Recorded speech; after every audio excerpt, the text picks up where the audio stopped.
Jesus says, "No more of the world. Make room for me and prepare for our wedding." May 10th, 2015. Words from Jesus to Sister Clare, spoken by Jackie.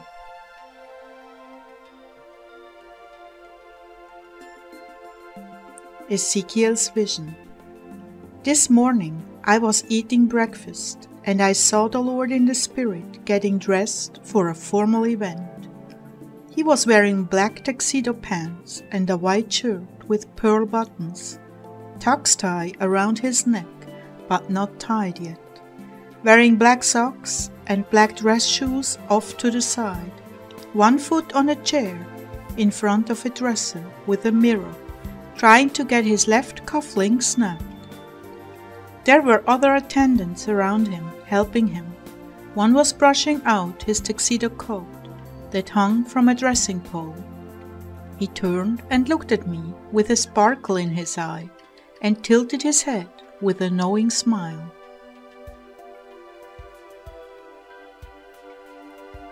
"What are you doing?" "I'm getting dressed." "For what?" "For a wedding." "Whose?" "Ours."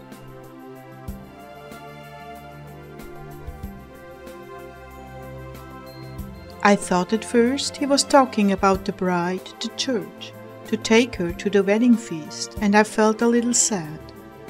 I could tell he read my thought, and I said, "So it's just going to be a big gathering of the church, all of your brides?"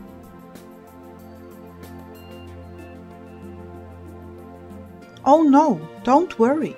We will have our private wedding also. As will I with each of my brides. There will be plenty of personal one-on-one time and beautiful, lingering honeymoons for each of you, with me." Don't try to understand it all, just receive and enjoy this time we have together. I want you to focus all your thoughts and energy this week on our wedding. This is our wedding week, and I want nothing to hinder or blemish it in any way whatsoever. When negative or curious thoughts enter your mind, and in times of temptation. He made a waving gesture with his arm as he was brushing away those banal things.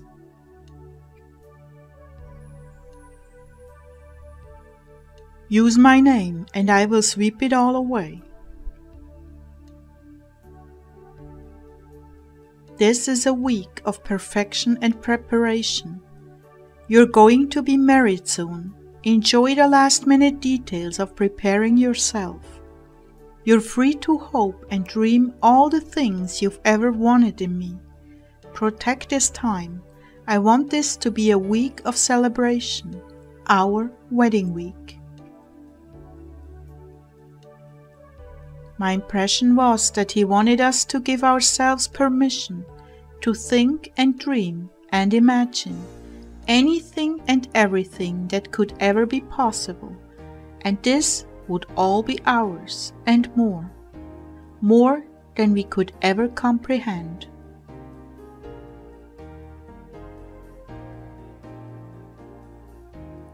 Jesus began speaking to me, to Clare. I'm indeed dressing for this occasion. This is what I wanted to tell you last night, but I knew you wouldn't believe me, so I kept it to myself.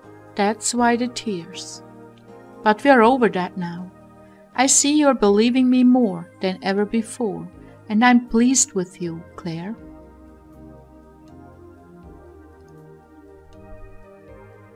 It won't be long now, my love. Don't try to translate that into Earth time.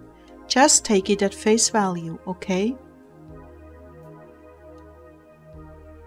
Okay, I'm feeling excited. I should hope so. This is the biggest day of your life. Should I be preparing a dress? I have already sewn a most beautiful dress for you, but you could adorn yourself with kind deeds done out of love for me. These are wedding presents from you to me." He smiled. Now I see him with one foot up on a chair, tying the shoelace on his right foot. His left shoe is already on. Oh Jesus, thank you for forgiving me. For what? I don't see anything to forgive or forgiven. All I see is my faith-filled bride. Oh, how sweet. Well, it's true. I'm going to stay in that place with your help. I'm always helping you. Didn't you know that by now?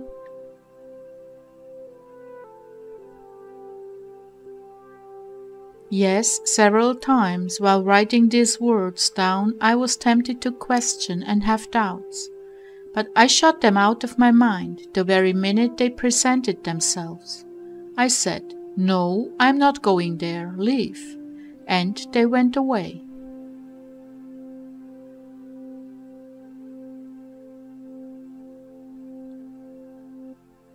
I wish for my bride to spend this week adorning herself for this day that she has looked forward to for so long.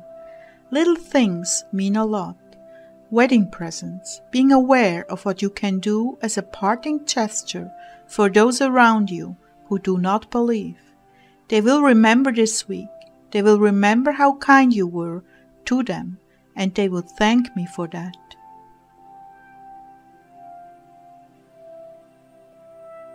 Lord, why do you keep giving me the church in Sardis? Revelation 3:1.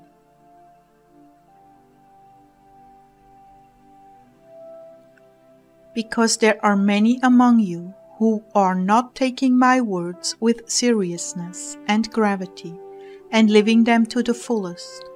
I need you to repent for being lax and pay strict attention to what's going on in your hearts. Put the world out.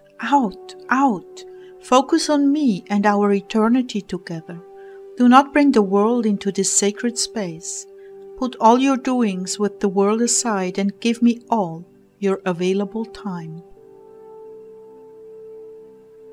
Make room for me by putting aside shopping, entertainments, idle conversations, and curiosities.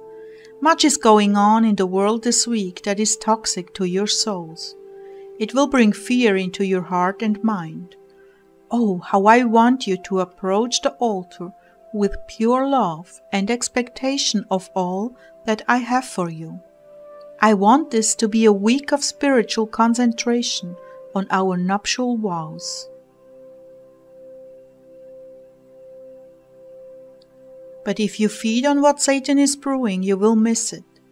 Your mind will be cluttered and unfit to receive the graces I have in store for you. I will protect you, but you must do your part and shun all things that have nothing to do with eternity. My love, it is not my intention to chastise.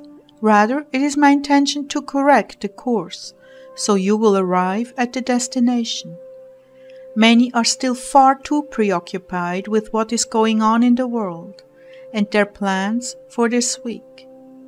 You are being tempted daily to veer off course.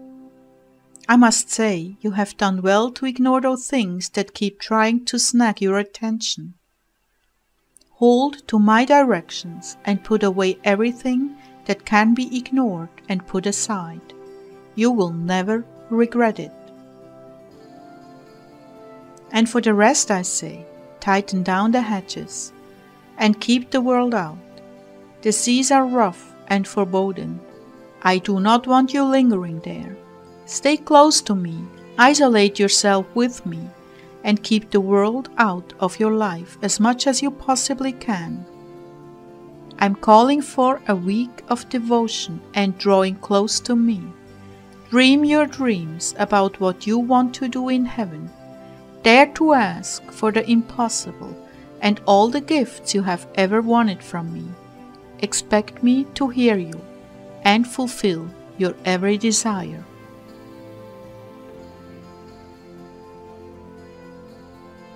Please, my bride, give me your all this week.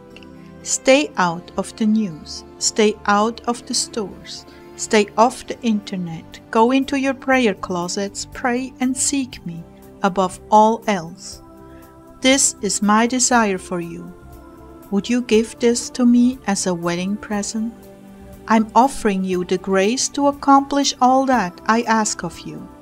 If you love me, you will obey me.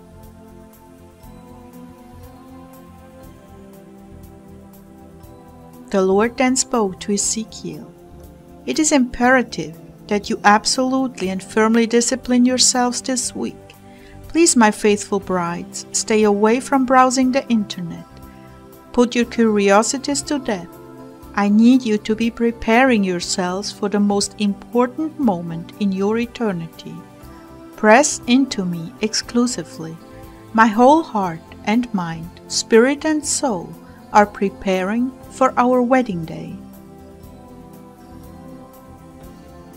Please, beloved, no more of the world. Stay out of the stores. This is not the time to purchase gifts for yourself or your loved ones. I need you to be clean for our wedding. Avoid television, radio, magazines, and the newspapers. You have had a lifetime full of that. I have gone to great pains to purify you from those influences. Yes, my precious ones, do tend to your proper duties, children, work, etc., but only fulfill those obligations that are crucial for the good of another. For example, giving someone a ride to the doctor, or errands of mercy for the sick, the poor, the elderly. You know what is absolutely necessary and what is not. I will help you and caution you as well as nudging you to act when needed. In human terms, one preparing for their wedding would be consumed with every detail of the wedding. Please do not be as the church of Sardis, that I would have to come to you as a thief in the night. Strengthen now what is left.